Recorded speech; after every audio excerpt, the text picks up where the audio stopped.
প্রধানমন্ত্রীর চীন সফরে তিস্তা সহ বেশ কয়েকটি অভিন্ন নদীর পানি বণ্টন, সমন্বিত নদী ব্যবস্থাপনা ও দ্বিপাক্ষিক সামরিক সহযোগিতা নিয়ে আলোচনা হবে।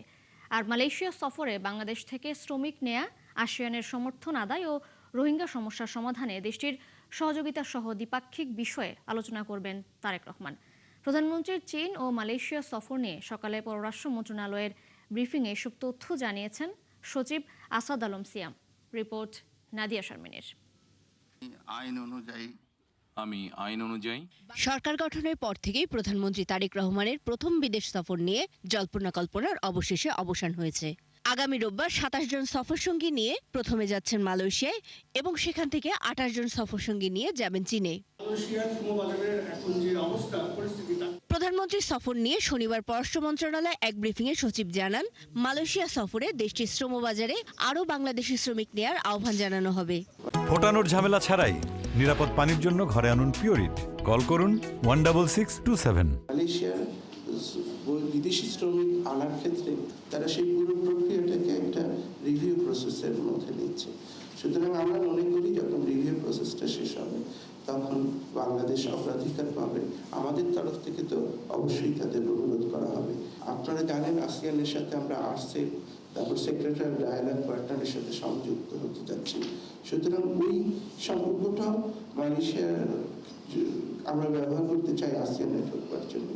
রোহিঙ্গার ক্ষেত্রে আসিয়ান এবং বিশ্বব্যাপী মালয়েশিয়া একটা আমাদের জোরালো সমর্থক।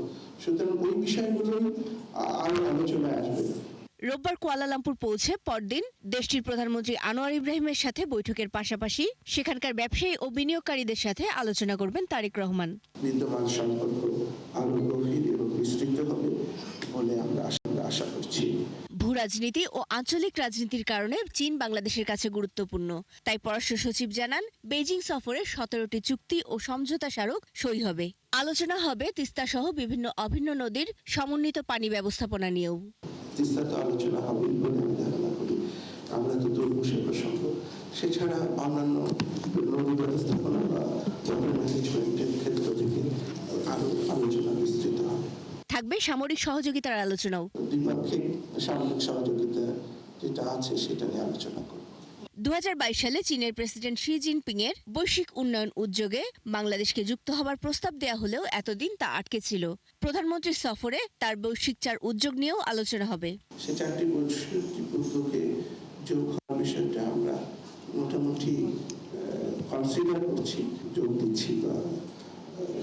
দিচ্ছি না।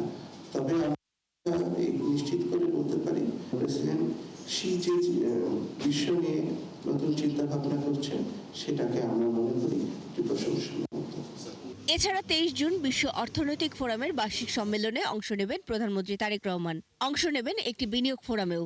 Climate leadership in a shifting global landscape শীর্ষক একটি অধিবেশনে প্রধান বক্তা হিসেবে বক্তব্য রাখবেন।